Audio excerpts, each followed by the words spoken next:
Nnukwute onye otiwu nyere otu na-akwụ maka njem awara n'okporo ụzọ na-akwụ maka Anambra, Delta na Edo steeti Maazị Chuma Njoku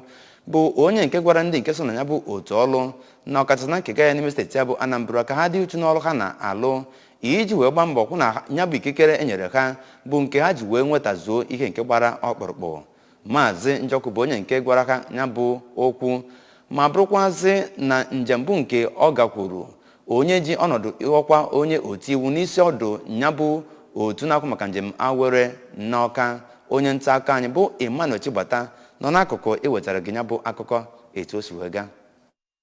Ya bụ onye bụ Zonal Commanding Officer kelere ya bụ ụlọọrụ na steeti a maka ịnọ n'elu ma ekwuve ndị mere ọfụma gbasara ya bụ otu ma kpọkue ha ka ha jide ka ha ji. Ọ chetakwara ya bụ kọmand na steeti a na Federal Road Safety Corps maara mkpa ha niile ma bụrụkwa nke a ga-eji nwayọọ nwayọọ wee na-ebenata ọkachasị na Anambra steeti tinyere ihe dịka enweghị ezi nchekwa nakwa iji mmiri ma kpọkue ndị kọmand na steeti a ka ha gbaa mbọ fụ na ha na ndị ọrụ nchekwa ndị ọzọ dịka ndị polisi, ndị civil defense nakwa ndị ọzọ na-alụkọta ọrụ ọnụ. Maazị Njoku kpọkwuru ndị ọrụ ahụ ka ha gbaa mbọ fụ na ha na-esonyere na atụmatụ housing scheme nke ya bụ FRSC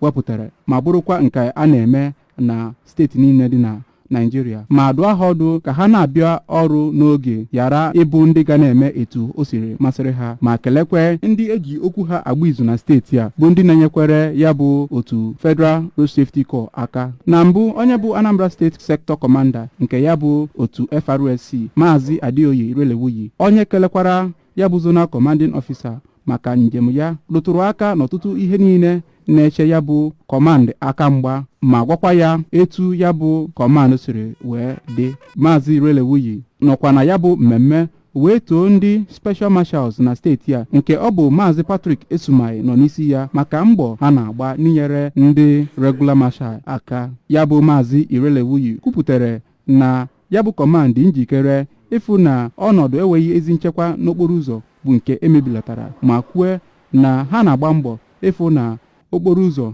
na-adị etu o kwesịrị esiri dị ma fụkwa na ụgbọala na-aga yala inwe ife na-egbochi ya. N'otu aka ahụ ka ya bụ Zonal Commanding Officer nke ya bụ Federal Road Safety Corps tinyekwara ndị isi nọ na ya bụ Command General nke ndị uwe ojii na-afụ maka Zone 13 na Ukpo Maazị Umamuri ma yọọ ọnya ka ha na-enwekwa ezi mmekọrịta n'ebe ndị polisi nakwa ya bụ kọọnọ. Na nzaghachi ka ya bụ Assistant Inspector General nke Zone 13 Maazị Muri kwere nkwa na ha na ndị otu Federal Road Safety Corps ga na-alụkọ ọrụ ọnụ n'iji fụ na ebumnobi ha bụ nke bịara na mmezu. Ya bụ ihe chịkọtara ya bụ mmemme bụ mgbe Zonal Commanding Officer nọrọ wee gagharịa ịfụ ndị Quarter Guards n'Ọka nakwa n'Ọnịcha nakwa ije fụkwa Roadside Clinic Project dị na Nteje Unit Command. Site n'Ọka, Emmanuel Chigbata maka akụkọ ụwa ABS.